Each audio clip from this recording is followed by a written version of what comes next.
Okay, Tamik. It is a very windy March 28, 2015 in the moon Sspopiikimi.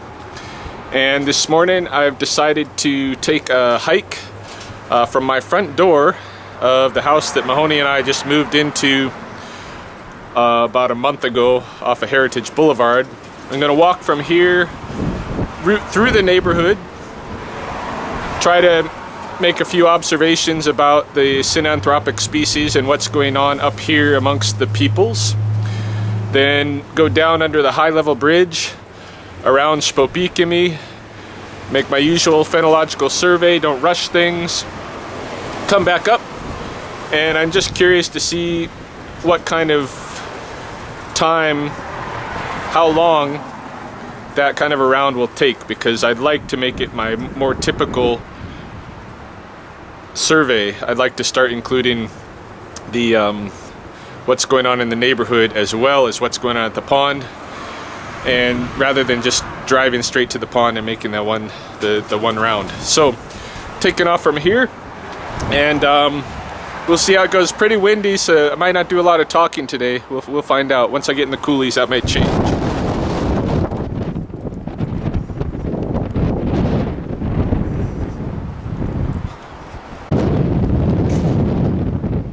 There's a couple of different styles of tree here that have struck me initially moving into this neighborhood. This tree here, I don't know what it is at all, but it's flowering, and I pointed it out before in the video with the magpies starting to make their nests.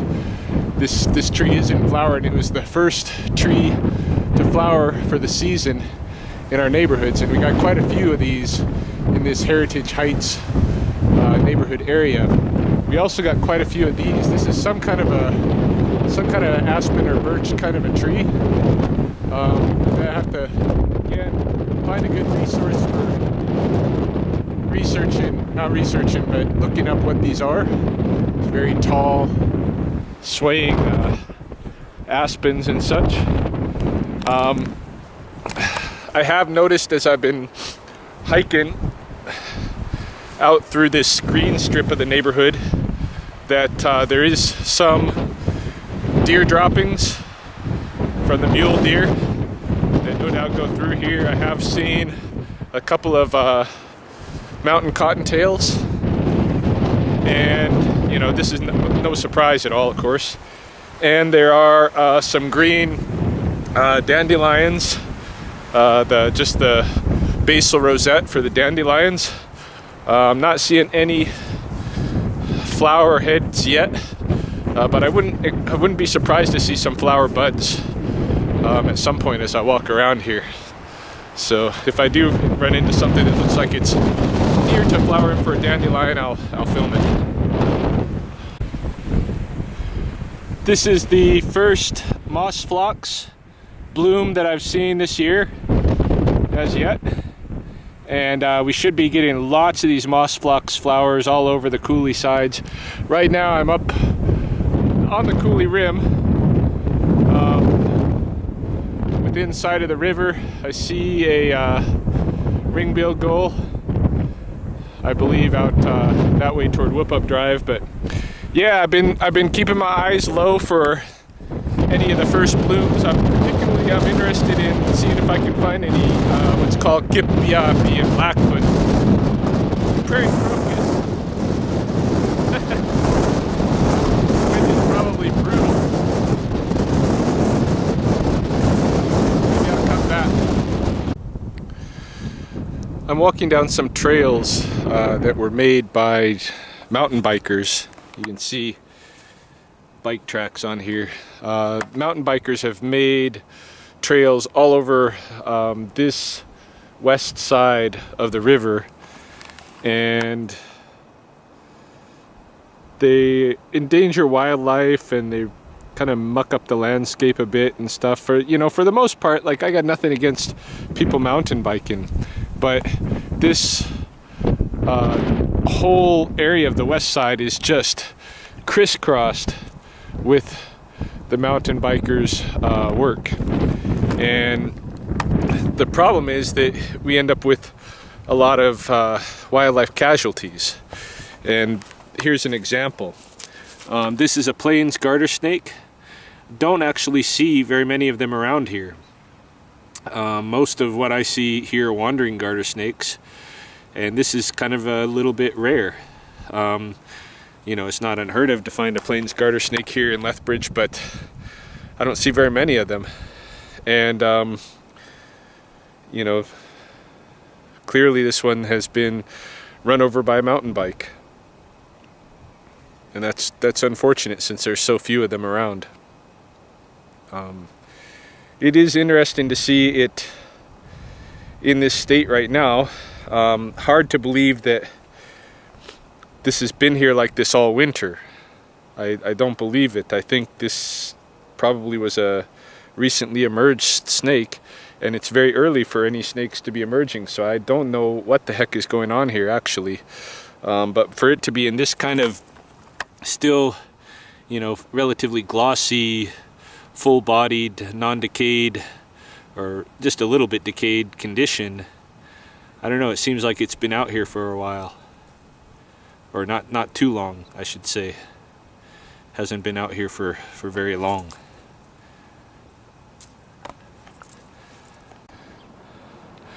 Just under the high-level bridge now, you can see here that definitely a lot of bullberry blooming going on here, which is totally to be expected. They're always the first berry bush to bloom in the coulees.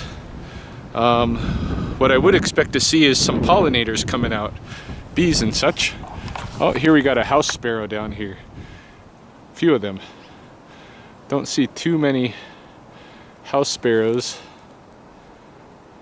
hanging around in the coulees,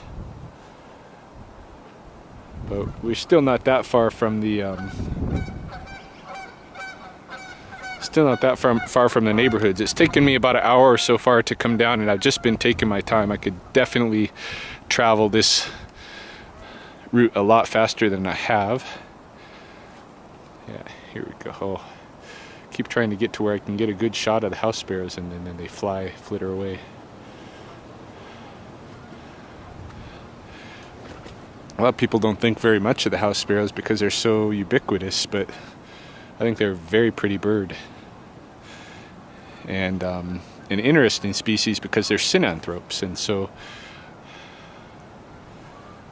that is my newest project, is kind of trying to get more of a understanding of our relationship to these species that like to live very closely to us.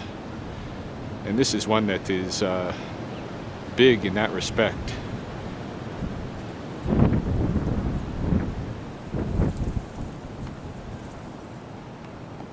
They're here year-round.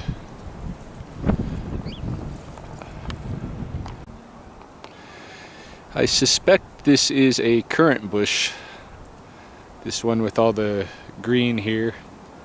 Although I'm gonna have to watch when the leaves really unfurl to be sure. Yeah, I don't know, because they don't actually look like currant leaves now that I'm looking closely at them. So I wonder what that is. I'm not sure. I'm gonna keep a kind of an eyeball on it and see how it develops from here. It might be another a young Tartarian honeysuckle. I wouldn't doubt it. The Saskatoons are also, the buds are starting to open. So I was pointing out the other day, won't be long now till we start seeing some leaves and flowers coming out of them. Alright, so I'm here at Sspopiikimi. It took me exactly an hour to get down here in bare feet, making my way carefully and slowly down from through the neighborhoods and down through the coulee from my place. So that's not bad. I think if I had just even a little protection on my feet, I could cut that time by quite a bit. And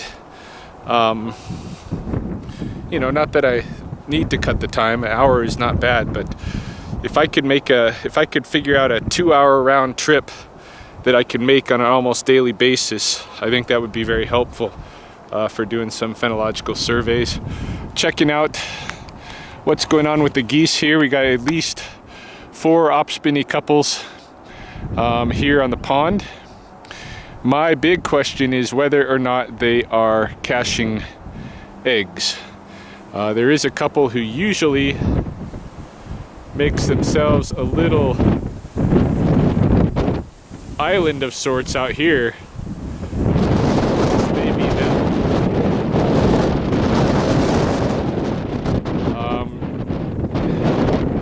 These islands are definitely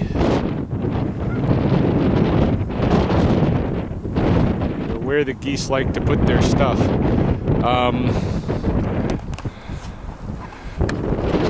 I really want to know if they're caching. I think I might even walk out onto the big river island and check it out there, because that's pretty much the easiest one for me to access with the least amount of leeches. But I don't know, the river's been pretty high, so I'm a little bit cautious.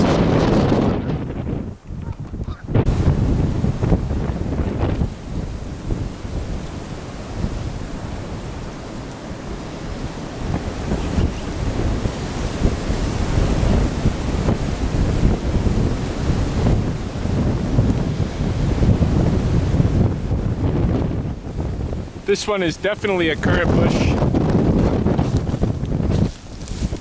and its leaves are coming out. Up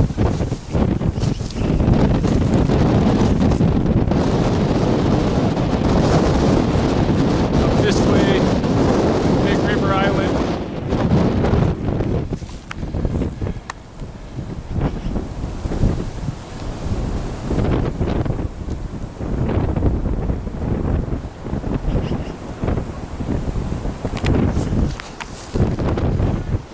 See, there's at least a couple of geese there staking out an area, you know, sitting close to where they probably are going to cache eggs if they're not already caching them.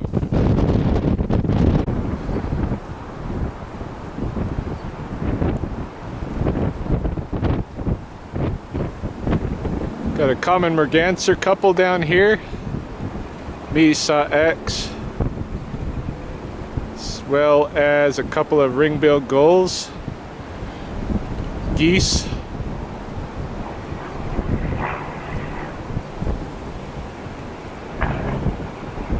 looking suspicious. Might even have a nest already, might even be incubating. I think in spite of the high waters, I might have to go check it out.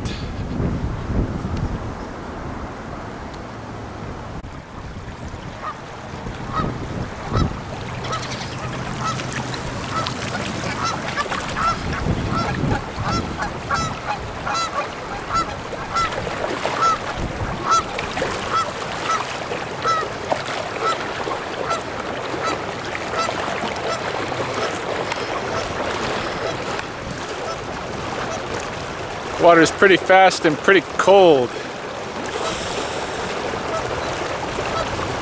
As a Sspopiikimi, I'm not supposed to be afraid of the water. But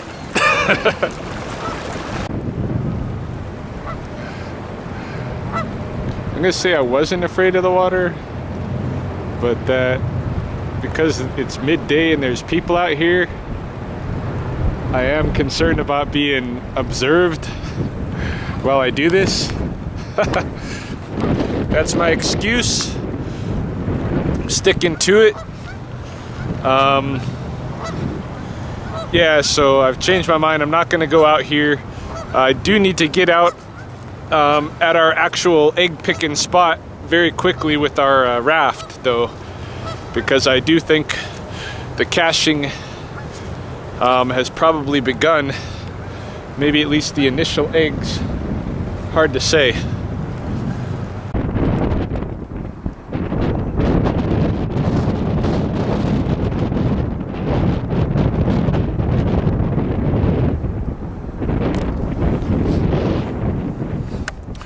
Thought as a kind of an alternative, I would walk along the edge of the wet meadows here. Maybe see if any of the geese on the pond are laying eggs yet. They're usually just a little bit later than the ones on the river. Not much, just by maybe a week. But you never know, some of them might decide to go early, so it's kind of scoping it out.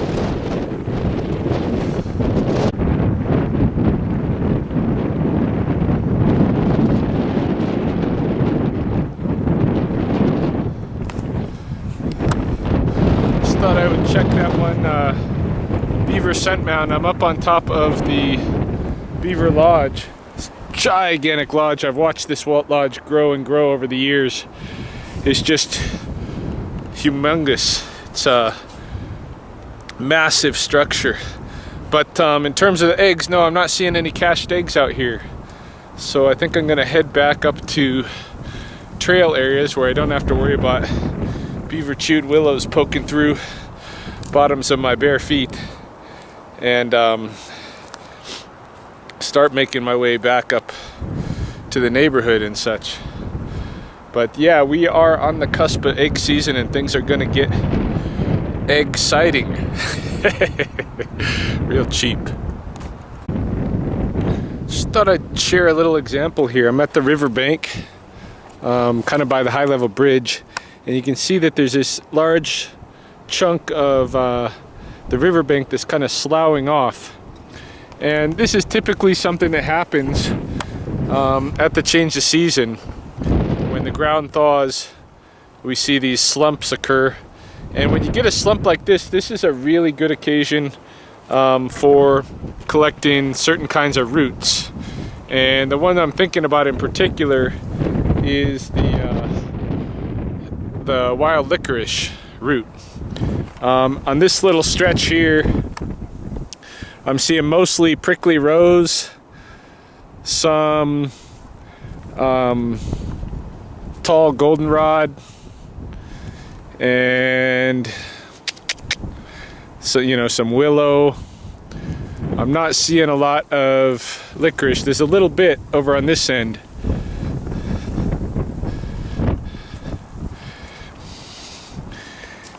So this here is licorice, but if there was licorice growing right on this side, it would be very easy to gather the roots.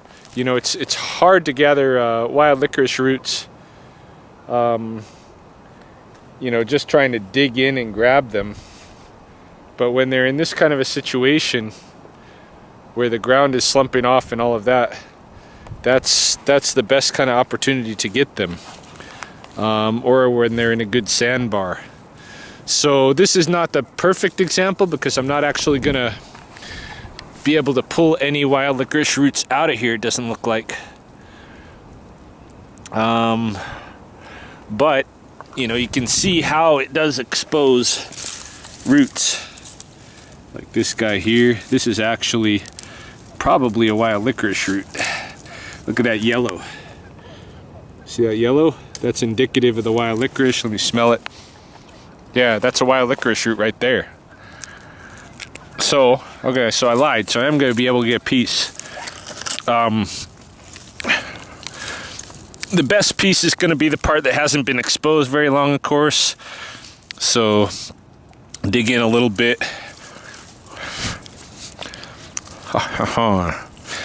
Yeah, I'm just eating some now. It's pretty good. Let me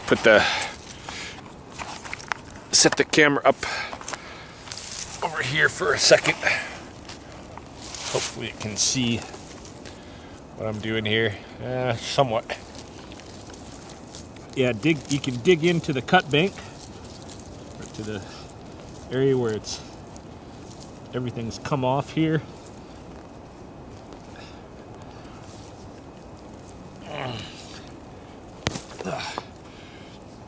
Take a piece of the root. Where you can tell just by flexing it where it starts to get dry. That dry part, you know, you don't necessarily need to keep that part. The part that's been exposed, because I don't think this particular sloughing off just happened. Now, if you got a knife, makes things much easier, of course.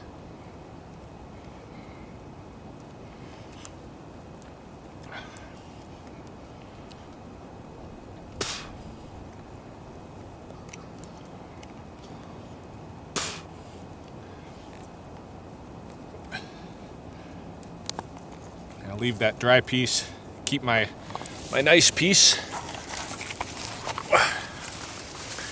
All right, so this is wild licorice. Now there's two plants in Blackfoot territory that have a licorice flavor. One of them is this plant. This is the one that in English is called wild licorice, and it grows a stem with you see these burrs here. These burrs in Blackfoot are called achso. And but for the whole plant, I a lot of times refer to as achsoa, but I think it used to have a different name. I think it used to be called yellow root, which is probably gonna be something like otkoas. But I've never actually seen it spelled out like that. Just I've seen it in ethnographic pieces, it already interpreted as yellow root, and you can see hopefully that it does have this yellow orange color to it, and this is what the buffalo runners, the guys who used to endurance run and chase the buffalo out over cliffs and stuff, this is what they used to chew on as they ran, for the nutrients and stuff to give them the energy to maintain that endurance run. So it's a good, natural food for endurance type training. And the springtime here, the end of winter, as pieces of the cut banks are sloughing off, is just the perfect time to get it.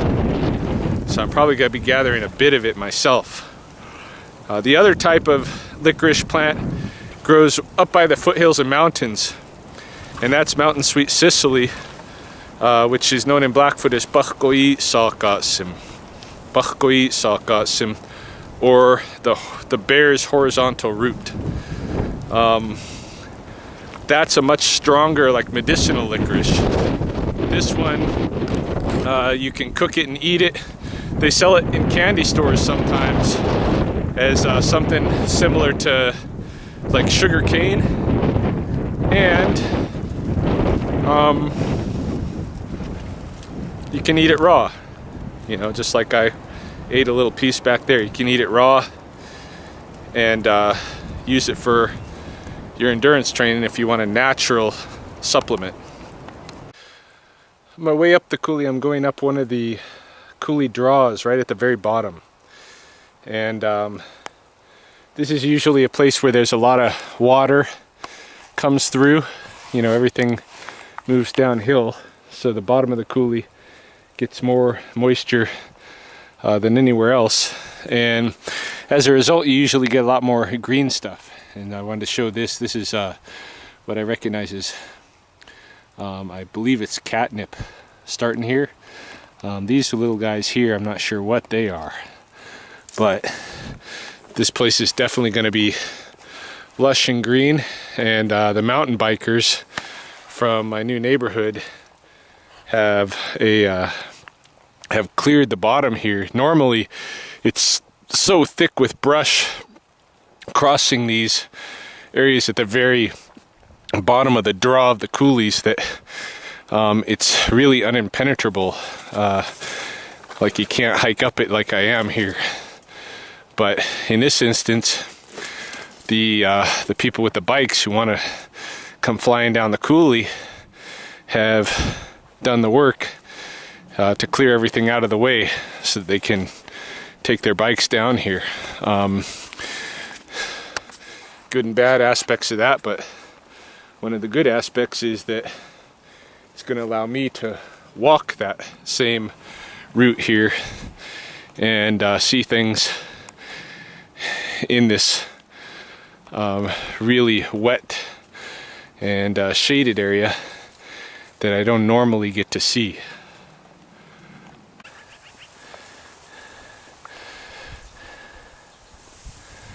Just wanted to, it's hard to see this viewfinder here. I don't know if you can see, but there is a fly right there. He's going out of focus. Looks like, gee, I don't even know what kind of fly that is. There's another one here. See if I can zoom in on him. Oh, he's gone now too. They got a few stripes on their back. I think I'm going to get my macro lens out, try to get a photograph of them so I can ID them. Even every little thing that I can see, I want to know what it is. I want to learn it and how it fits into the ecological whole. No fly goes unturned. Well, back in the burbs.